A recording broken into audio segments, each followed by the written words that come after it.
ओम शांति। आज 13 फरवरी 2022 को हम अव्यक्त बाप दादा के अव्यक्त मधुर महावाक्य सुनेंगे। ये अव्यक्त मधुर महावाक्य अव्यक्त बाप दादा ने 10 जनवरी 1990 को सुनाए थे, जिसमें विशेष बाबा ने होली हंस की विशेषता स्पष्ट की है। पिछले संडे हम सभी ने होली हंस की यथार्थ परिभाषा को समझा। आज बाबा ने होली हंस की विशेषता को स्पष्ट किया है। बाबा कहे, होली हंस में 3 विशेषताएं होती है। पहली विशेषता परखने की शक्ति, दूसरी विशेषता निर्णय करने की शक्ति और तीसरी विशेषता है ग्रहण करने की शक्ति या धारण करने की शक्ति। बाबा कहे, इन्हीं 3 विशेषताओं के आधार से ये ब्राह्मण जीवन को प्राप्त किया। अपने आप को पहचाना, बाप को यथार्थ रीति से परखा पहचाना और समय को परखा, और उसी के आधार पर यह श्रेष्ठ ब्राह्मण जीवन प्राप्त हुआ।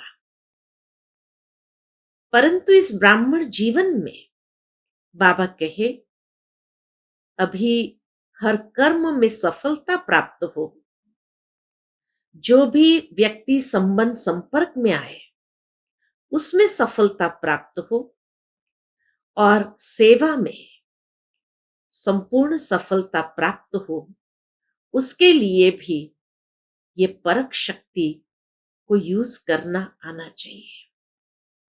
बाबा कहे, जिस तरह से एक डॉक्टर होता है, जब पेशेंट को देखता है, लेकिन अगर यथार्थ नब्ज नहीं पकड़ी कि क्या बीमारी है, तो वो दवाई तो देता है, लेकिन साथ में उसके और कई साइड रिएक्शंस भी पैदा हो जाते हैं, जिस कारण से पेशेंट के विश्वास को वो जीत नहीं सकता और उसको सफलता प्राप्त नहीं मिलती, वो संतुष्ट नहीं कर सकता। ठीक इसी तरह बाबा कहे, सेवा में भी और संबंध संपर्क में भी अनेक आत्माएं आते हैं, लेकिन उसके नफ्स को देखते हुए यथार्थ समय पर, यथार्थ विधि से, यथार्थ शिक्षा देते हुए, स्नेह की पालना देते हुए उसको भी ज्ञान का डोज देना जरूरी है। दूसरा बाबा कहे कि जिस तरह एक पानी के प्यासे के सामने आप 36 प्रकार के भोजन रख दो, लेकिन उसको वह संतुष्टता प्राप्त नहीं होगी जो पानी से प्यास बुझेगी। ठीक इसी तरह बाबा भी कहे कि आज आपके सामने भी कोई भी व्यक्ति आता है, तो उसकी ये नफ्स देखना जरूरी है कि उसकी इच्छा क्या है। उसकी इच्छा मुक्ति में जाने की है, लेकिन आप उसको ड्रामा का ज्ञान समझा रहे हो या गीता के भगवान की बातें कह रहे हो, तो उसकी रुचि नहीं आएगी। इसीलिए सेवा में भी ये परख शक्ति बहुत आवश्यक है कि जो व्यक्ति आता है उसको किस चीज की इच्छा है। अगर उसको वही चीज परखते हुए देते हैं, तो वह रुचि से सुन करके हिम्मत रखते हैं इस ब्राह्मण जीवन में आने की। और इसी तरह बाबा कहे, हर कर्म में सफलता प्राप्त करने के लिए स्वयं को भी देखो और अपनी शक्ति को देखो। अगर स्वयं में शक्ति नहीं है, तो निमित्त बनी हुई आत्माओं के ऊपर आधार रखो, विश्वास रखो, और बाप दादा उन निमित्त आत्माओं के थ्रू भी पालना यथार्थ देंगे। तो सुनते हैं बाबा के मधुर महावाक्य। आज के मुरली का टाइटल है होली हंस की विशेषता। आज सर्व बच्चों को विशेष आत्मा बनाने वाले बाप दादा हर एक होली हंस की विशेषता देख रहे हैं। जैसे हंस की निर्णय शक्ति और परखने की शक्ति विशेष होती है, इसीलिए ग्रहण करने की शक्ति भी विशेष है। जो मोती और कंकड़ दोनों को परखता है और फिर निर्णय करता है, उसके बाद मोती ग्रहण करता है, कंकड़ पत्थर छोड़ देता है। होली हंस की ये विशेषता बाबा बताते हैं, परख शक्ति, निर्णय शक्ति और ग्रहण करने की शक्ति।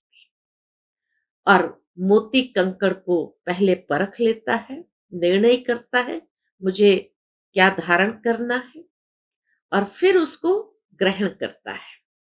तो परखना, निर्णय करना और ग्रहण करना अर्थात धारण करना, तीनों शक्तियों की विशेषता के कारण संगम युगी सरस्वती मां की सवारी हंस दिखाया है।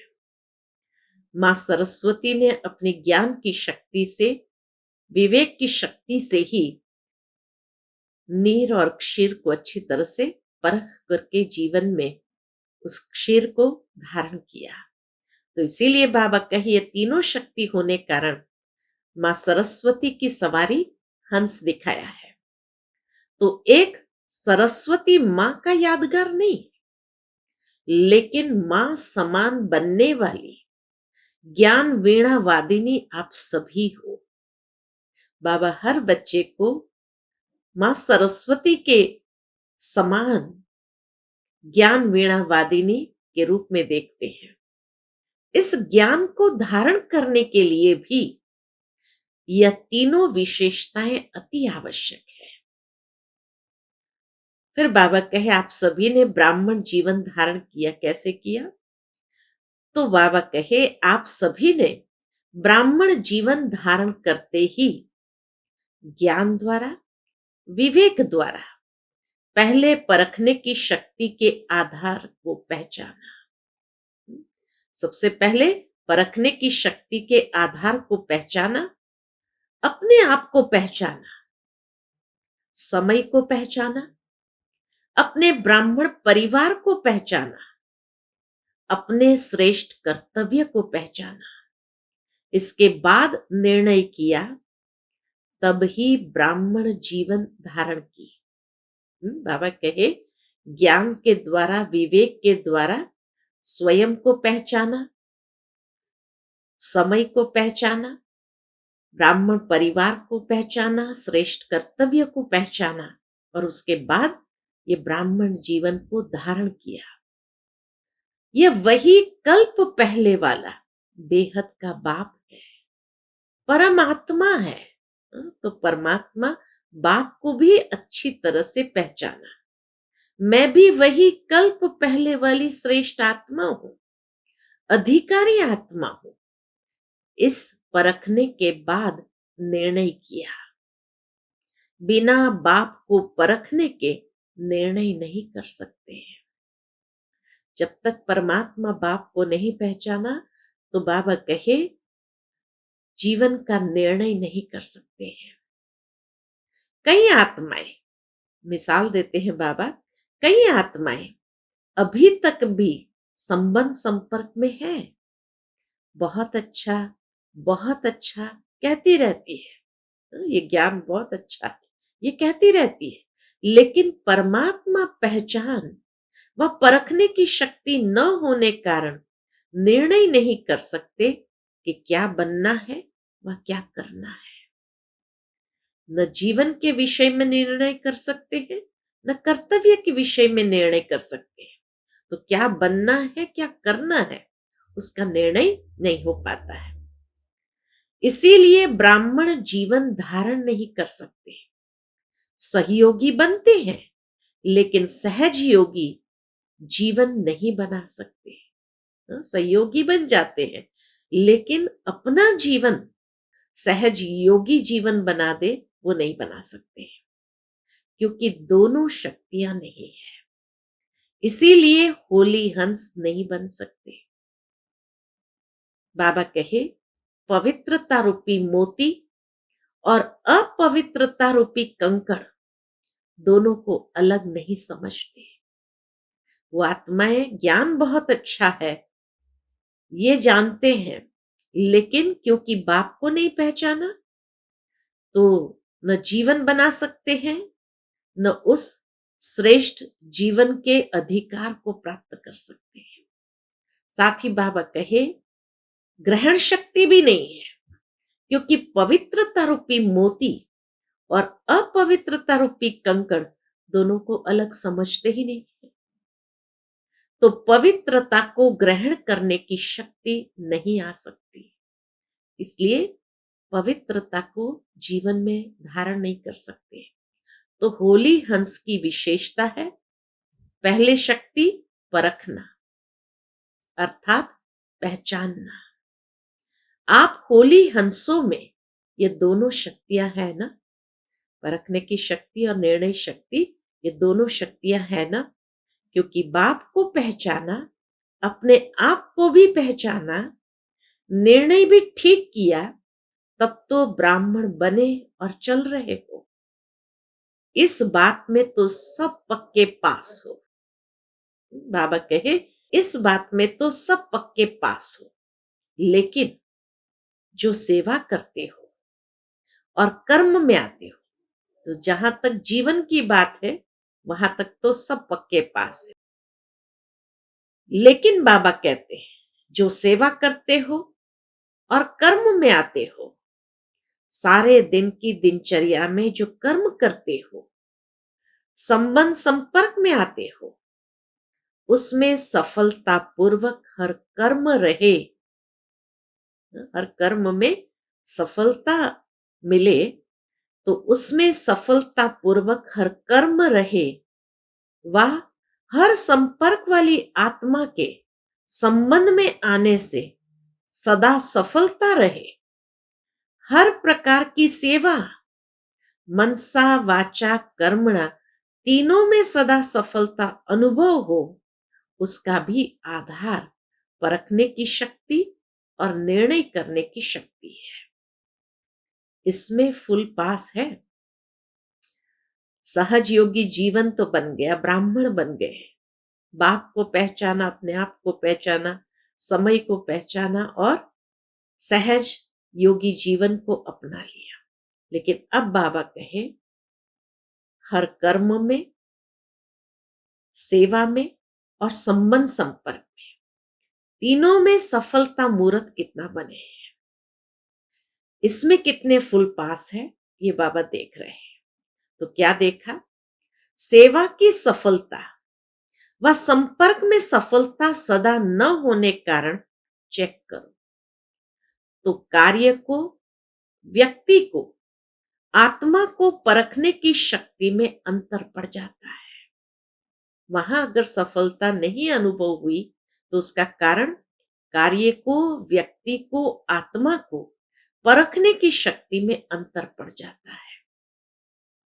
जिस आत्मा को जिस समय, जिस विधि पूर्वक सहयोग चाहिए, व शिक्षा चाहिए, स्नेह चाहिए, उस समय अगर परखने की शक्ति तीव्र है, तो अवश्य संबंध में सफलता प्राप्त होगी।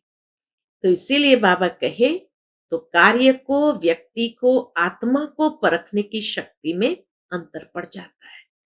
जिस आत्मा को जिस समय, जिस विधि पूर्वक सहयोग चाहिए, व शिक्षा चाहिए, स्नेह चाहिए, उस समय अगर परखने की शक्ति तीव्र है, तो अवश्य संबंध में सफलता प्राप्त होगी।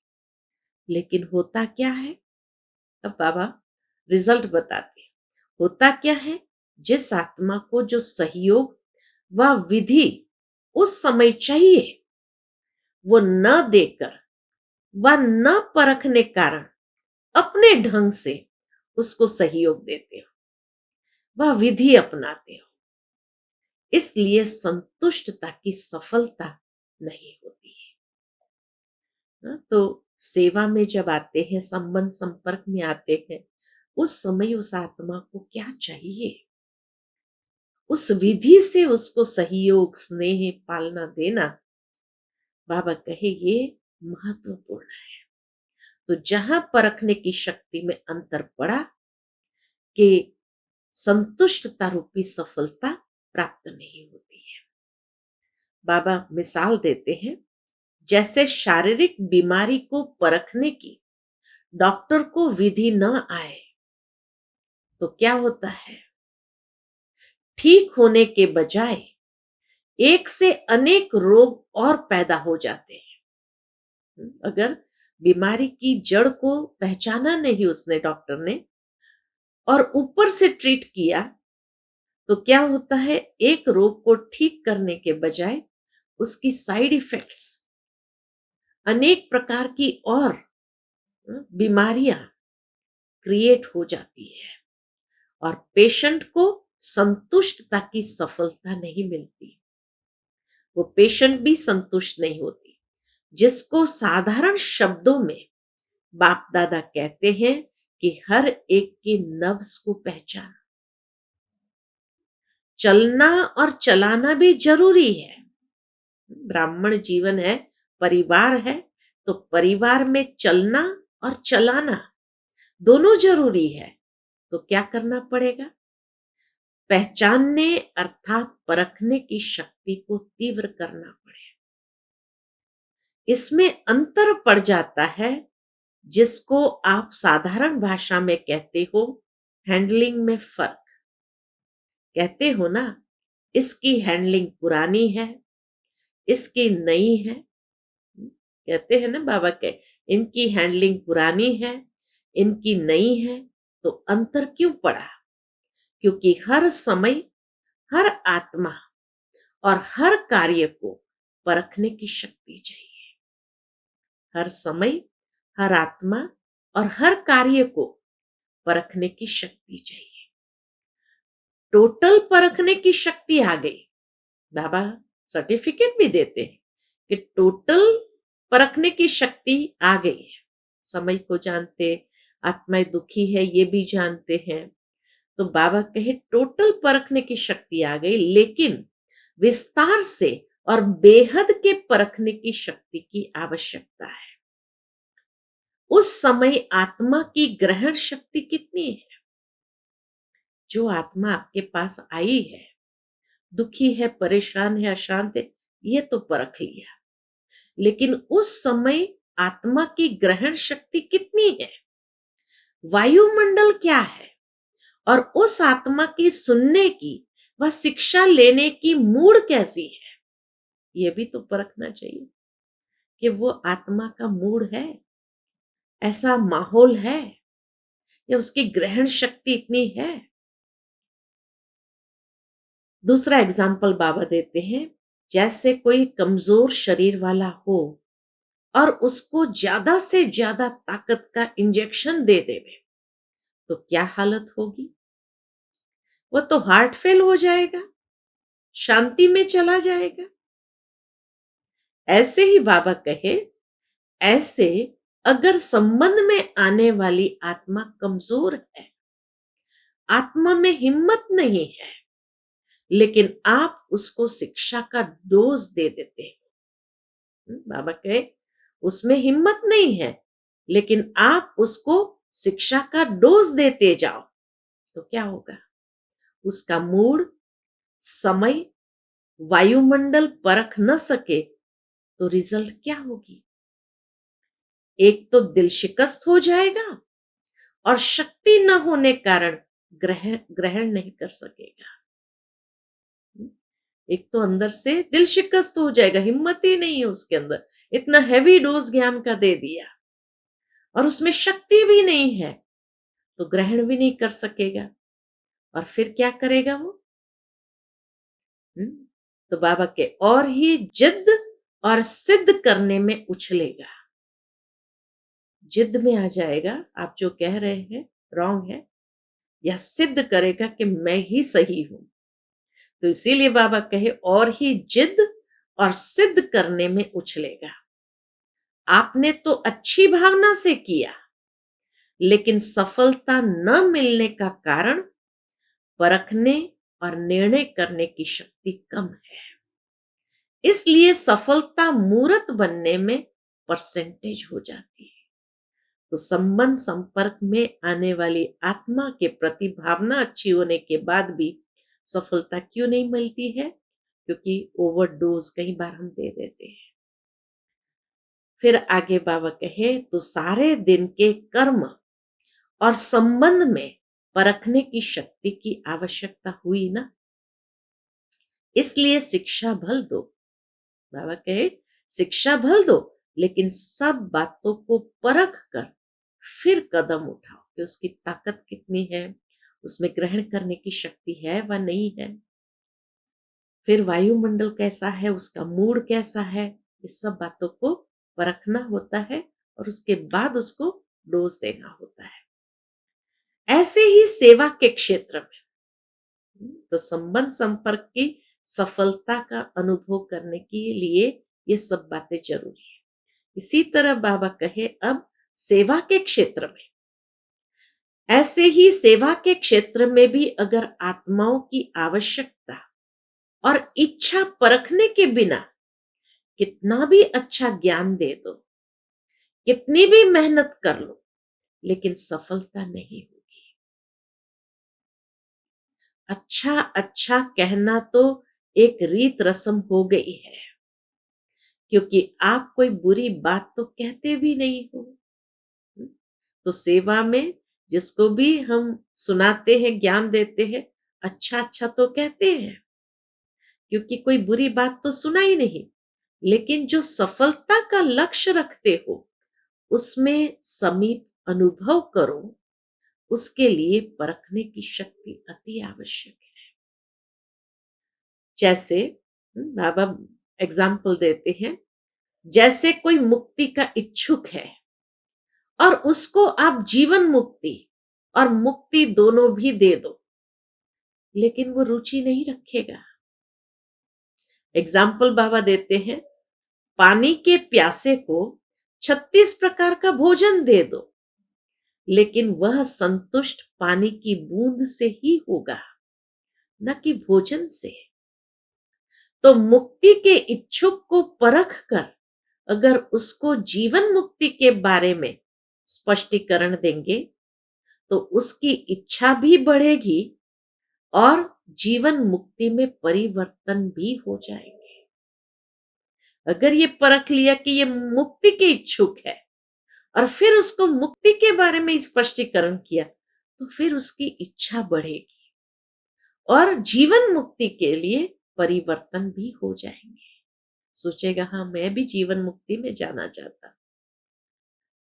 बाबा कहे किसको धारणा की बातें सुनना अच्छा लगता है, किसी किसी को धारणा की बातें सुनना अच्छा लगता है, उसको आप कल्प 5000 वर्ष का व गीता का भगवान कौन ये बताना शुरू कर दो, तो और ही इंटरेस्ट खत्म हो जाएगा। उसको धारणा की बातें अच्छी लगती है, व्यवहारिक बातें अच्छी लगती है, और उसको हम 5000 साल की बात कर रहे हैं गीता के भगवान की, तो उसको इंटरेस्ट खत्म हो जाएगा कि यहां मेरे काम की कोई बात नहीं है।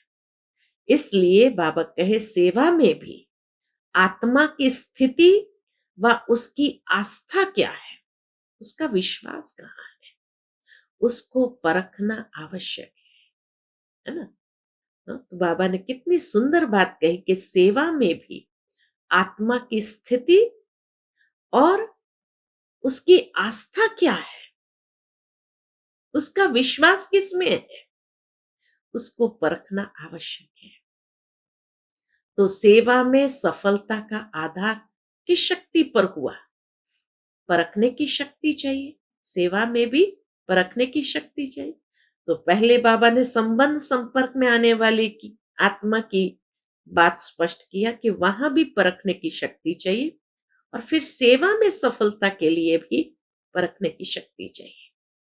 चाहे अज्ञानी आत्माओं की सेवा, चाहे सेवा साथियों की सेवा, दोनों में सफलता का आधार एक ही है। तो होली हंस की विशेषता सबसे पहले परखने की शक्ति को बढ़ाओ।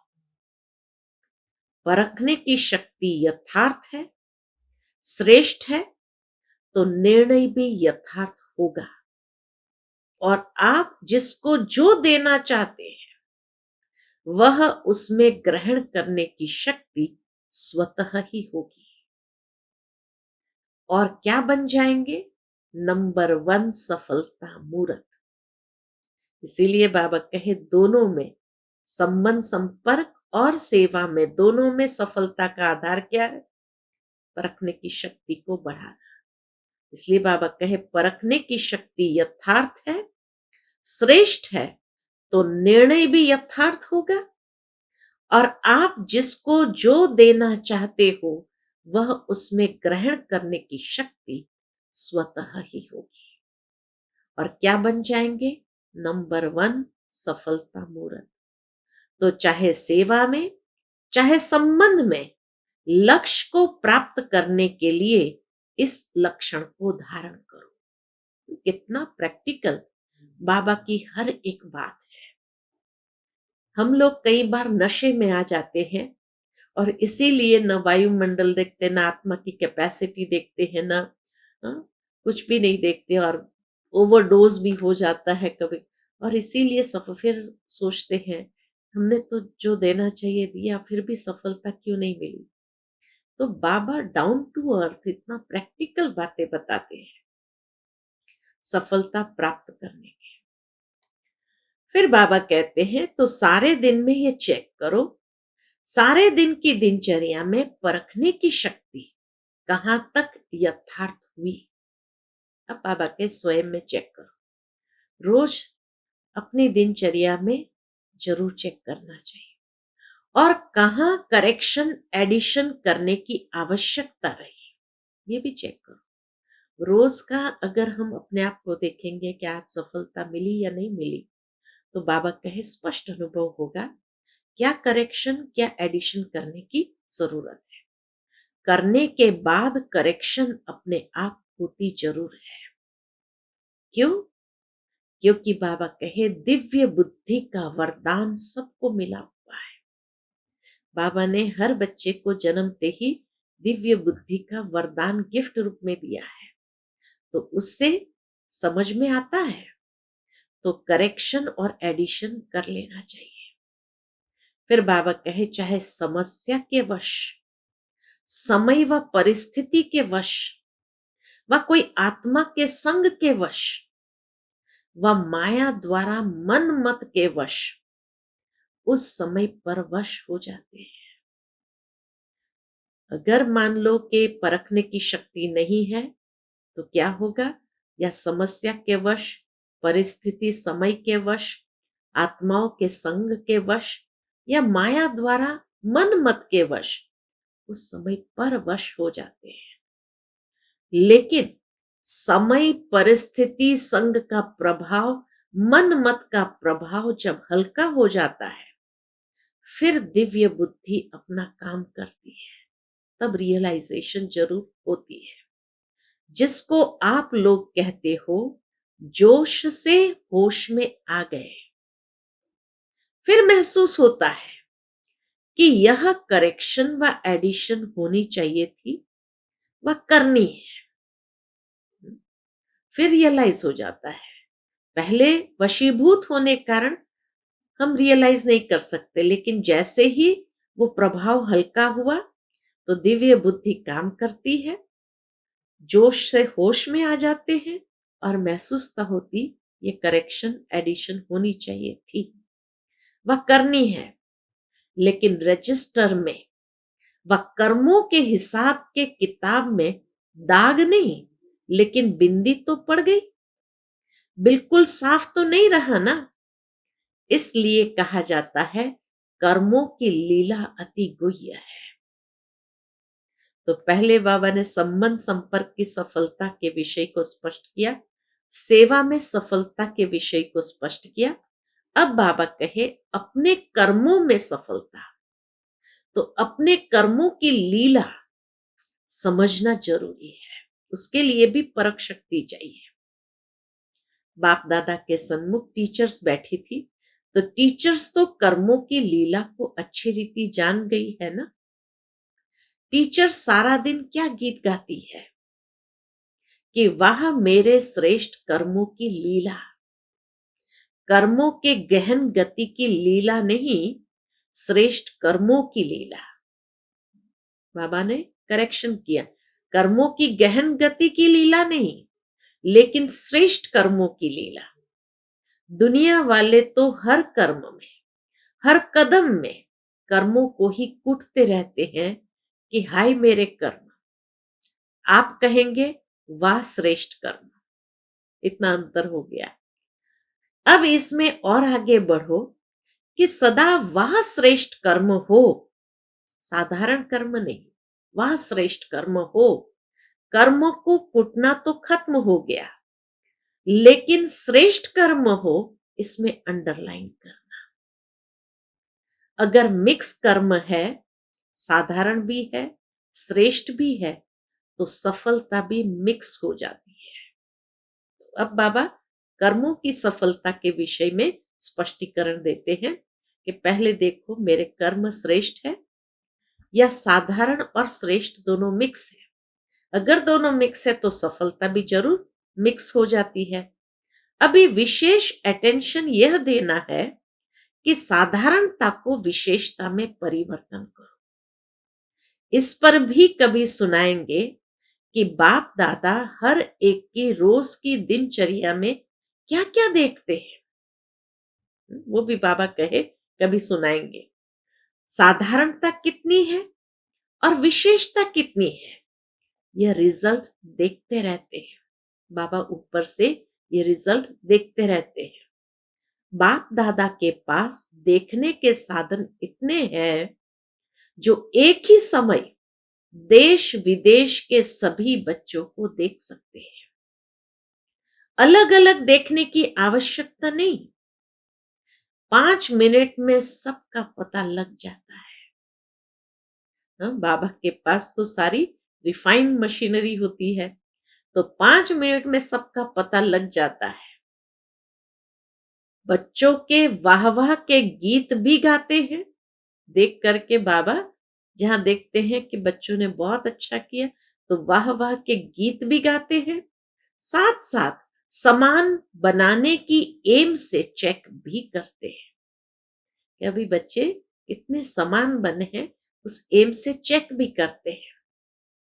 सुनाया था ना कि बाप के स्नेह व बाप की पहचान, इसमें तो सब पास हो। बाबा कहे ये तो सुना है कि बाप के स्नेह व बाप की पहचान, इसमें तो सब पास हो, और कभी कभी तो कमाल के काम भी करते हो। ये भी बाबा देखते हैं कितने कमाल के काम भी बच्चे करते हैं। अच्छी कमाल है, न कि धमाल वाली कमाल। कोई कोई बच्चे धमाल की भी कमाल करते हैं ना, ये भी बाबा देखते हैं कि कोई कोई बच्चे धमाल की भी कमाल करते हैं। होती धमाल है, लेकिन कहते हैं ये तो हमारी कमाल है। इसलिए बाप दादा कहते परखने की शक्ति को बढ़ाओ कि कमाल है या धमाल है, उसको अच्छी तरह से परख सको। अपने कर्मों को भी परख सकेंगे और दूसरों के कर्मों को भी यथार्थ परख सकेंगे। दोनों हो सकता है, अपने कर्मों को भी परखना है, दूसरों के कर्म को भी यथार्थ रीति परखना है। उल्टे को सुलटा नहीं कहेंगे, यह परखने की शक्ति की कमी है। और सदा एक बात याद रखो, आज बाबा सावधान कर रहे हैं बच्चों को, अटेंशन दे रहे हैं। और सदा एक बात याद रखो, सबके लिए कह रहे हैं, बाबा ऑफिशियल हो गए कि एक बात याद रखो, ये बाबा सबके लिए कह रहे हैं। कभी भी कोई ऐसा व्यर्थ व साधारण कर्म करते हो और अपने आप को पहचान नहीं सकते कि ये राइट है व रॉन्ग है, मानो हंस बुद्धि काम नहीं कर रही है कि राइट है या रॉन्ग है, तो जब ऐसी परिस्थिति आती है वशीभूत हो जाते हैं। उस समय ऐसी परिस्थिति में सिद्धि को प्राप्त करने की श्रेष्ठ विधि क्या है? ऐसे समय में जहां हम अपने आप को नहीं परख सकते हैं, वशीभूत है, तो ऐसी परिस्थिति में सिद्धि यानी सफलता प्राप्त करने की श्रेष्ठ विधि क्या है?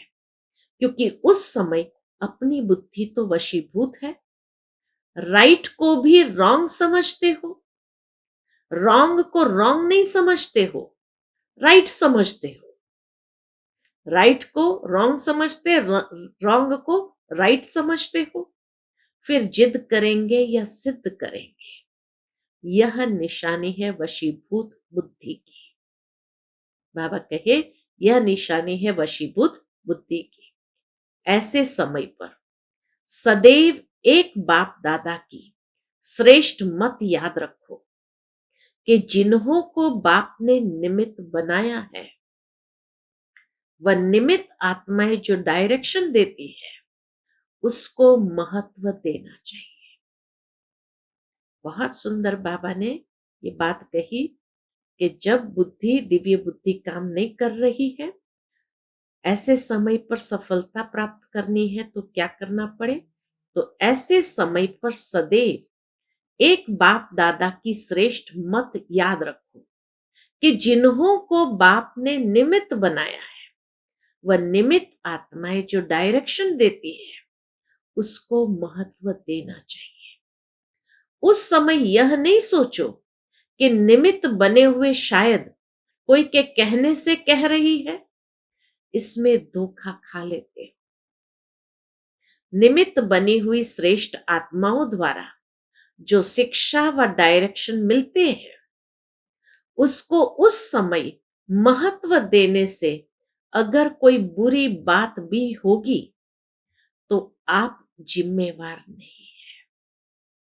तो निमित्त आत्मा जिम्मेवार, और उसकी जिम्मेवारी बाबा की है, क्योंकि बाबा ने उसको निमित्त बनाया। तो इसीलिए बाबा कहे उस समय ये नहीं सोचो कि निमित्त बने हुए शायद कोई के कहने से कह रहे हैं, इसमें धोखा खा लेते हैं। निमित्त बनी हुई श्रेष्ठ आत्माओं द्वारा जो शिक्षा व डायरेक्शन मिलते हैं, उसको उस समय महत्व देने से अगर कोई बुरी बात भी होगी तो आप जिम्मेवार नहीं।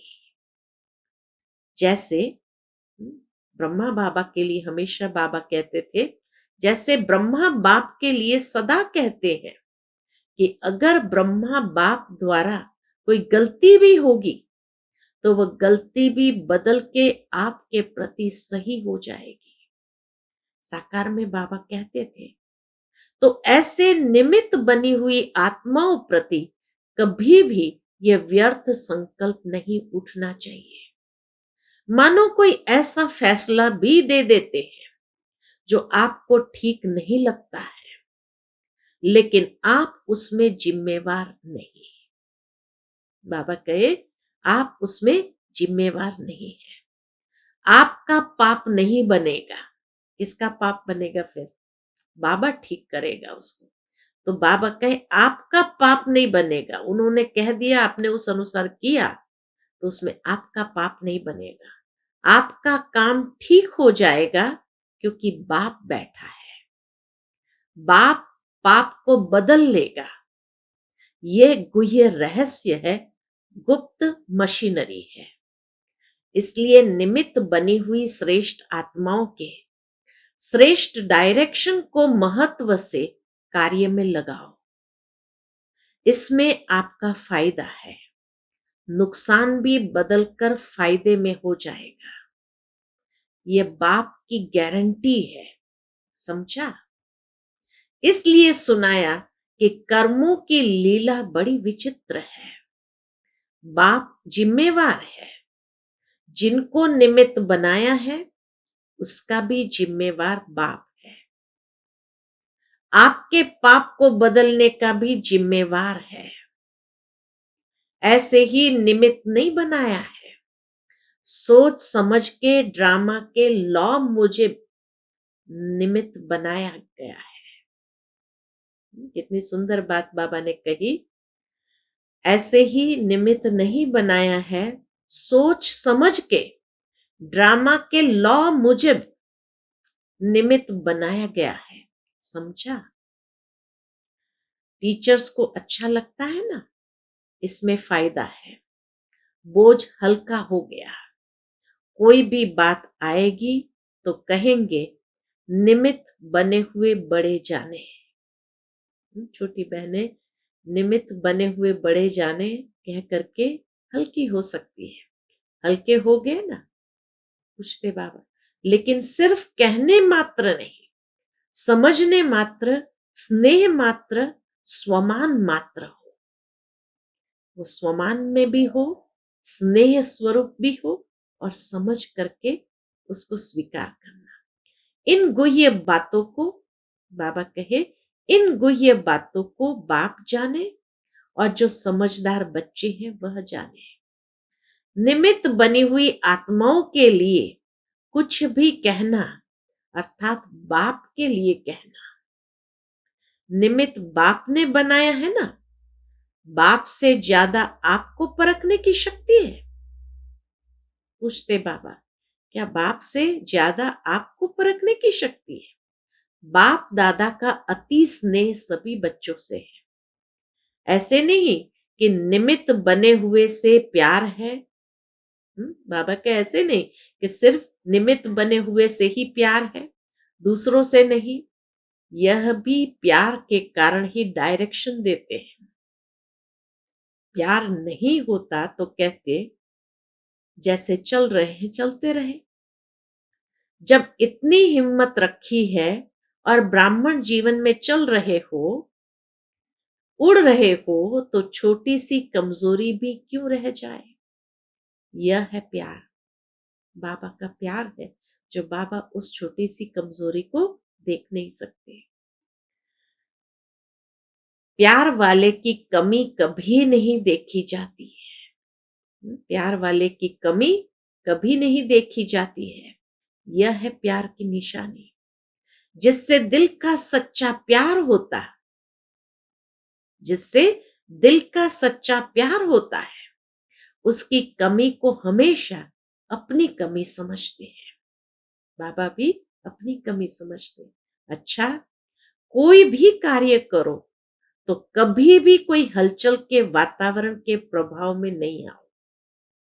अपना प्रभाव डालो तो वह आपके प्रभाव में आ जाएंगे, और दिल से यही निकलेगा कि सफलता हमारा जन्म सिद्ध अधिकार है। हिम्मत का बहुत महत्व है। कभी किसी बात में घबराओ नहीं। हजार भुजाओं वाले आप भी हो। कितनी बड़ी बात बाबा ने कही। हजार भुजाओं वाले आप भी हो। कैसे? बाप की हजार भुजाएं आपकी भी तो हुई ना। बाप की हजार भुजाएं आपकी भी तो हुई ना। इसीलिए आप भी बाबा के हजारों भुजा वाले हो। अच्छा, चारों ओर के सदा परखने की शक्ति की विशेष आत्माओं को सदा हर कर्म और संबंध में श्रेष्ठ सफलता प्राप्त करने वाली सफलता मूर्त आत्माओं को सदा हिम्मत और शुभ भावना और शुभ कामना द्वारा परिवर्तन करने वाली शक्तिशाली आत्माओं को सदा वाह मेरे श्रेष्ठ कर्म के खुशी के गीत गाने वाले बच्चों को बाप दादा का याद प्यार और नमस्ते। हम सब रूहानी बच्चों की रूहानी माता पिता बाप दादा को याद प्यार, गुड मॉर्निंग और नमस्ते। नमस्ते। शुक्रिया बाबा, शुक्रिया।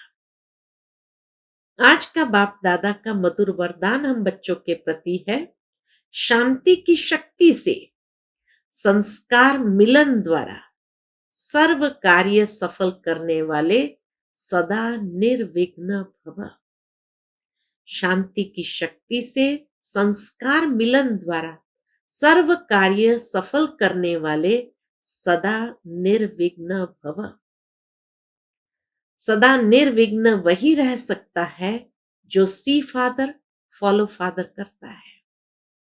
सी सिस्टर सी ब्रदर करने से ही हलचल होती है। इसलिए अब बाप को फॉलो करते हुए बाप समान संस्कार बनाओ, तो संस्कार मिलन की रास करते हुए सदा निर्विघ्न रहेंगे। शांति की शक्ति से अथवा शांत रहने से कितना भी बड़ा विघ्न सहज समाप्त हो जाता है और सर्व कार्य स्वतः संपन्न हो जाते हैं। आज का स्लोगन है, त्रिकालदर्शी वह है जो किसी भी बात को एक काल की दृष्टि से नहीं देखते, हर बात में कल्याण समझते हैं। त्रिकालदर्शी वह है जो किसी भी बात को एक काल की दृष्टि से नहीं देखते, हर बात में कल्याण समझते हैं। अच्छा, ओम शांति।